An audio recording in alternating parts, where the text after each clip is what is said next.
शुभविवाह या मालिकेच्या 30 ऑक्टोबरच्या भागामध्ये फायनली भूमी महाजनांच्या घरात आलेली आहे आणि आता आकाश आणि भूमी यांच्यामधला एक गैरसमज कसा दूर झालेला आहे हे या व्हिडिओमध्ये पाहूया आणि रागिणीला कशी मात मिळालेली आहे। इकडे माधवराव आकाशची वाट पाहत असतात। ज्या वेळेला माधवराव आकाशची वाट पाहत असतात त्यावेळेला नीलांबरी येते आणि काही उपयोग नाहीये। मला नाही वाटत आकाशराव इकडे येतील म्हणून। त्यांचा एकंदरचा ॲटिट्यूड बघता ते नाही इकडे येणार। उगाचच वाट पाहण्यात वेळ काही वाया घालवू नका असं म्हणत नीलांबरी निगेटिव्ह बोलत असते।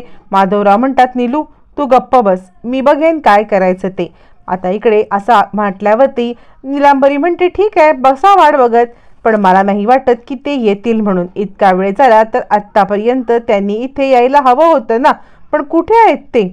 यावरती माधवराव म्हणतात, भूमी बाळा तू काळजी करू नकोस, मी आकाशरावांना फोनच लावतो।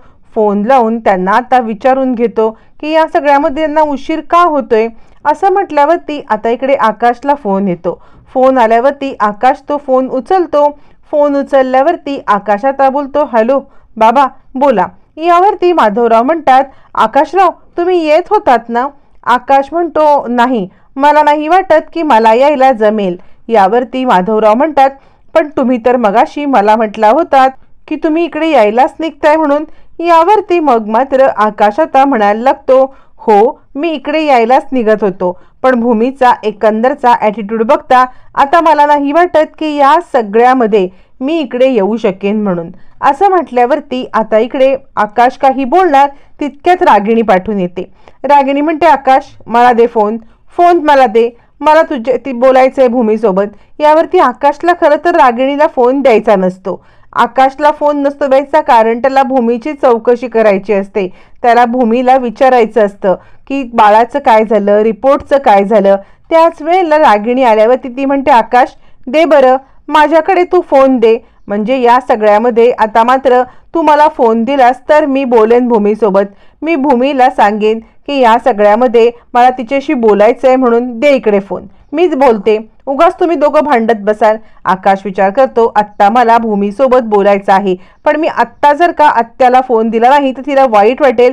मला बाळाचं काय झालं, मला रिपोर्टचं काय झालं हे सगळं विचारायचं आहे, पण तरी सुद्धा आता मी हे विचारू शकत नाहीये।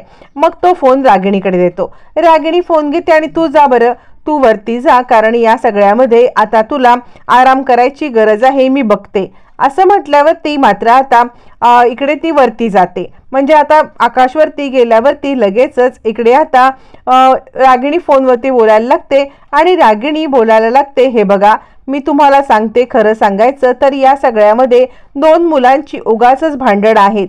म्हणजे त्या दोघांचं या सगळ्यामध्ये जे काही चाललंय ना ते खूप चुकीचं चाललंय। म्हणजे आता दोघं जण उगाचच बालिशपणा करतायत आणि या सगळ्यामध्ये भांडतायत। त्यांची भांडण आपणच थांबवायला पाहिजेत ना। यावरती चिडलेले माधवराव म्हणतात, बास करा रागिणीताई, माझ्या मुलीने जे काही सांगितलंय त्याच्यावरती तुमचा कोणाचाही विश्वास नसला तरी माझा या सगळ्यामध्ये पूर्णपणे विश्वास आहे। किती काही झालं तरी या सगळ्यामध्ये माझी मुलगी जे बोलते ते खरं आहे। तुम्ही इतक्या काही खालच्या पातळीला जाल असं मला वाटलं नव्हतं, कारण कितीही झालं ना तरी सुद्धा तुमच्यासारखी कपटी बाई इतकं सगळं करू शकते हे जे माझ्या मुलीने मला सांगितलं ना त्यावरून विश्वास बसलाय।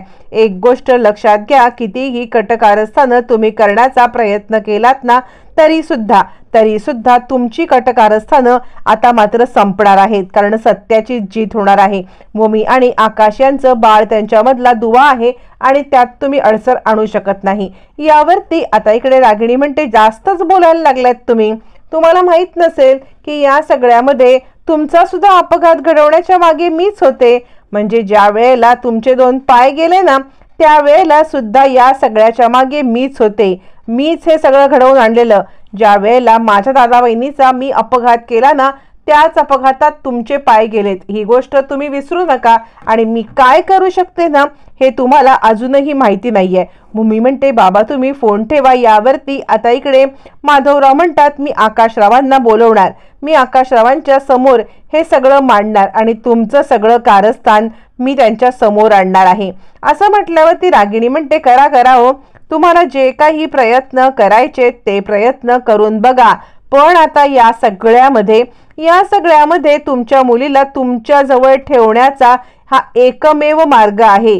किती काही झालं तरी तुमची मुलगी तुमच्या सोबत आता राहणार आहे आणि त्यामुळे तिला कायमची पोसण्याची तयारी ठेवा, असं म्हणत आता रागिणी सगळं अपघाताचा प्रकार सांगते.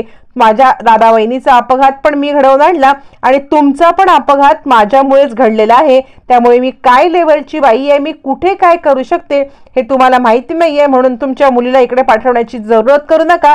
तुमच्या मुलीला तुमच्याच घरी ठेवा, नाहीतर हा अपघात घडला असे अनेक अपघात घडतील, असं म्हणत रागिणी तिचा भूतकाळ कबूल पण करते. माधवरावांना धमकी पण देते, जेणेकरून माधवराव घाबरतील आणि भूमीला इकडे कधीही पाठवणार नाहीत, असा रागिणीचा प्लॅन असतो. इकडे भूमी सांगते, बाबा काय म्हणाला त्या? यावरती माधवराव म्हणतात, भूमी कठीण आहे, म्हणजे ही बाई तर मला वाटत होतं त्यापेक्षा अगदी भयानक आहे.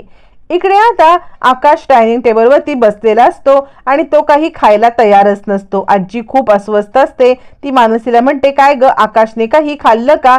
यावरती मग मात्र आता मानसी सांगत असते, नाही, ते त्यांच्या रूम मध्ये आहेत आणि काही खायला तयार नाहीयेत, कारण या सगळ्यामध्ये ना त्यांना भूमिताईची खूप आठवण येत असेल, असं म्हटल्यावरती मग मात्र आता इकडे रागिणी आकाशला खाली घेऊन येते. आकाश खाली ये, पहिला तू खाली ये, मला तुझं आता काही ऐकायचंच नाहीये, तू पहिला खाली ये, असं म्हणत ती आकाशला डायनिंग टेबलवरती आणते.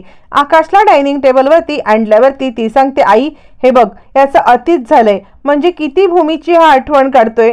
यावरती आता आजी म्हणते, आकाश इतका त्रास करून घेऊ नकोस बरं, यावरची दिवाळी करायची आहे ना. यावरती मग मात्र आता इकडे मानसी म्हणायला लागते, ताई नाहीये ना, मग आपण दिवाळी कशी साजरी करायची? रागिणी म्हणते, हो, आता भूमी इकडे नाहीये आणि मग दिवाळी कशी साजरी करायची? मला नाही वाटत की आत्ताच्या घडीला आपण दिवाळी साजरी करायला पाहिजे, या दिवाळीला आपण ना नको साजरी करूया. यावरती आजी म्हणते, असं कसं?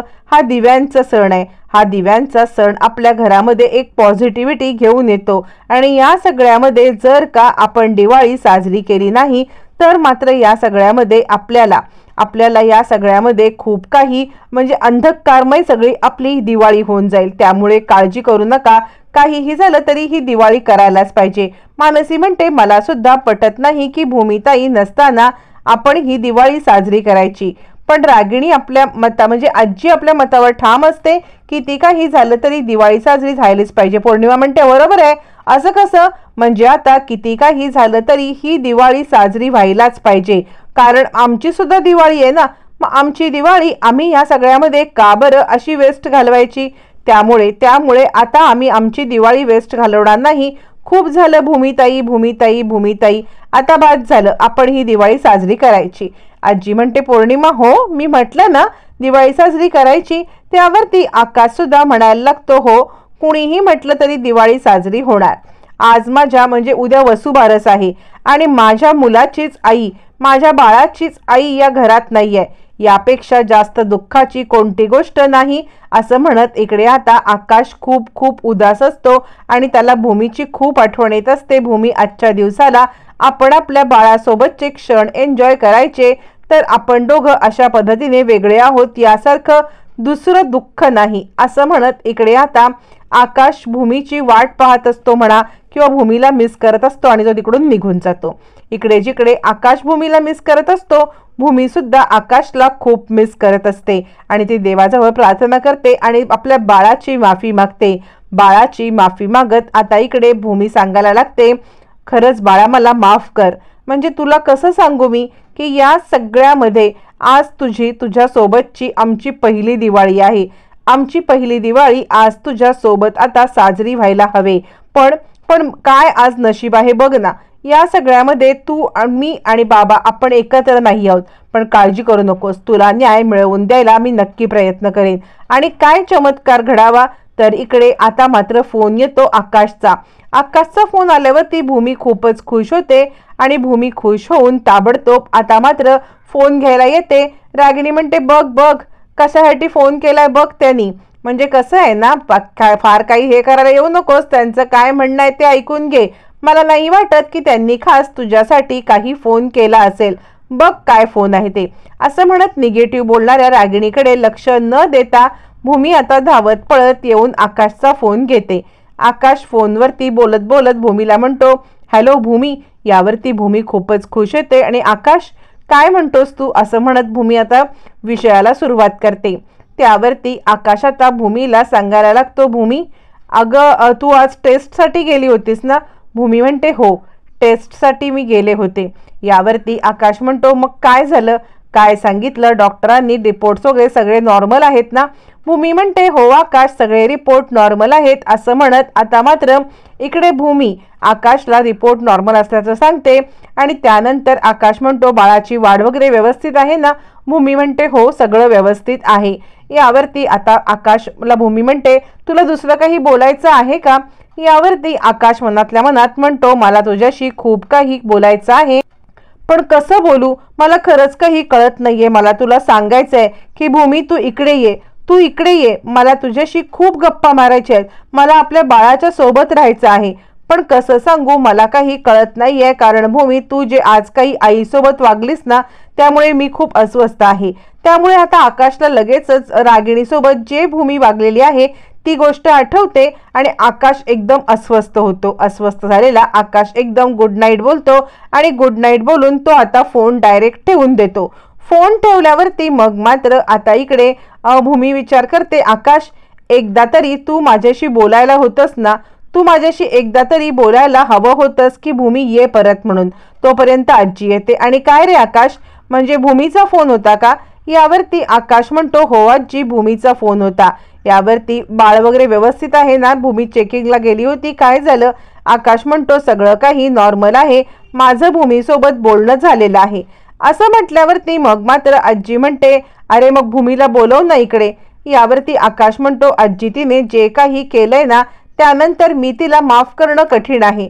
ती आईसोबत दिवसेंदिवस जे काही वागते ना त्या सगळ्यामुळे मला खूप त्रास होतोय. असं म्हणत आकाश आता या सगळ्यामध्ये भूमीला माफ करायला तयार नसतो. त्यावरती आजी म्हणते, अरे दिवाळी हा दिव्यांचा सण, सगळं काही विसरून नव्याने सुरू करण्याचा दिवस आणि त्यामुळे मला नाही वाटत की तुमच्यामधला राग आता असा टिकून राहावा. यावरती आता मात्र इकडे लगेचच आजी म्हणायला लागते की हे बघ तू भूमीला परत आण, मी खरंच तुला सांगते. यावरती आकाश काही तयार होत नाही, नेहमीच चालू राहतं.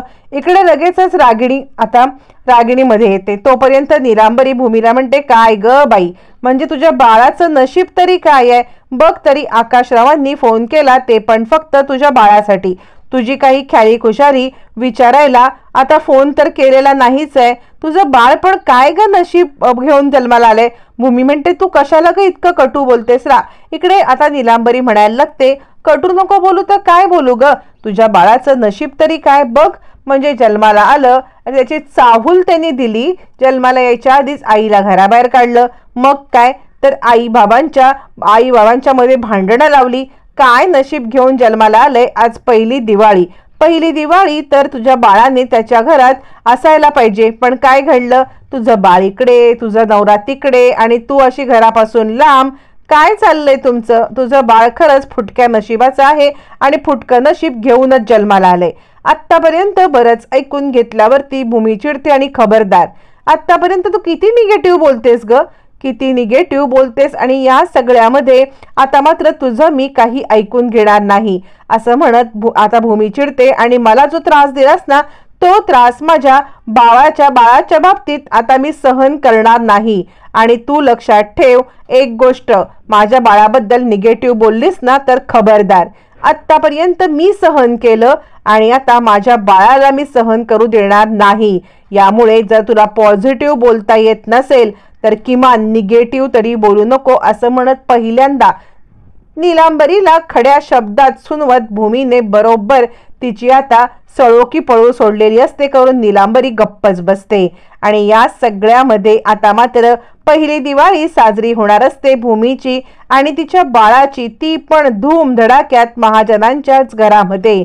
भूमी इकडे नीलांबरीला चांगलंच सुनावते आणि त्यानंतर घडणारा चमत्कार हा मात्र काहीतरी वेगळाच असतो। या चमत्कार घडताना भूमी आता महाजनांच्या घरामध्ये परत चाललेली आहे। भूमी काहीतरी कामानिमित्त बाहेर पडलेली असते आणि तोपर्यंत इकडे दिवाळी साजरी करायची या कारणासाठी आता रागिणीने खूप मोठा डाव रचलेला असतो। रागिणीने या घराचे सगळे अधिकार पौर्णिमाला द्यायचं ठरवलेलं असतं। किती काही झालं तरी आकाशला आणि आजीला पौर्णिमाला या घराचे अधिकार द्यायचे नसतात ना मानसीला द्यायचे असतात आणि त्यामुळे आता मात्र इकडे घडणारा चमत्कार असतो।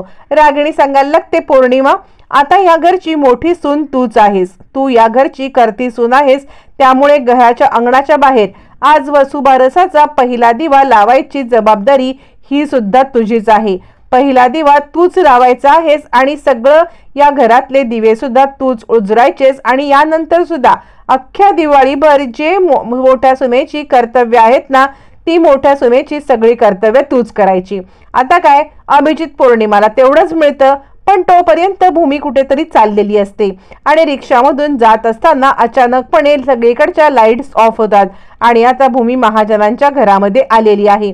भूमी महाजनांच्या घरात येते त्यावेळेला महाजनांच्या घरातल्या पण लाईट्स जातात आणि आता भूमी तिकडे येते। भूमी येते आणि तिथला दिवा लावते, म्हणजे आता महाजनांच्या घरामधला पहिला दिवा हा मोठ्या सुनेकडून लागल्यामुळे आजी, आकाश हे सगळेजण खूप खूप खूप खुश असतात आणि फायनली भूमीचा गृहप्रवेश झालेला असतो। आपल्या बाळाला, आपल्या भूमीला एकत्र पाहिल्यावरती, आपल्या सोबत पाहिल्यावरती आकाशच्या जीवात जीव येतो आणि फायनली या सगळ्यामध्ये आता मात्र आता खूप मोठा चमत्कार घडत भूमी आकाश एकत्र आले। आता पुन्हा भूमी आकाश एकत्रच कसे राहणार, आकाश भूमीला पुन्हा कधी बाहेर जाऊ देणार नाही, हे सगळा चमत्कार कसा घडणार हे मात्र येणाऱ्या भागातच कळणार आहे।